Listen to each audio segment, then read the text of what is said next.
Oğlum Red Bull nerede lan? Abi sen deli misin ya? Red Bull 50 lira. Sen bana 20 lira verdin. Nasıl alacağım? Doğru söylüyorsun oğlum. Benim enerji içeceği krizim tuttu. Benim enerji içeceği içmem lazım. Ne yapacağız? Ne saçma bir kriz ya. İçmesen ne olur? Çok şey olur Namık. Sinirlenirim, fıttırırım. Seni tokat manyağı yaparım. Lan Namık. Bir planım var lan. Ne planı usta? Sen ver şu 20 lirayı, takip et beni. Hanımefendi merhabalar. Merhabalar, buyurun. Hanımefendi benimle bir iddiaya girer misiniz?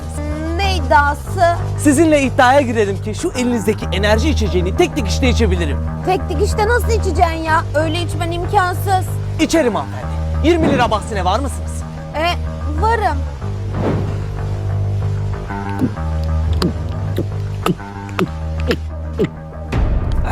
İddiayı ben kazandım. Hepsini içemediniz ki. Haklısınız hanımefendi. İddiayı kaybettik.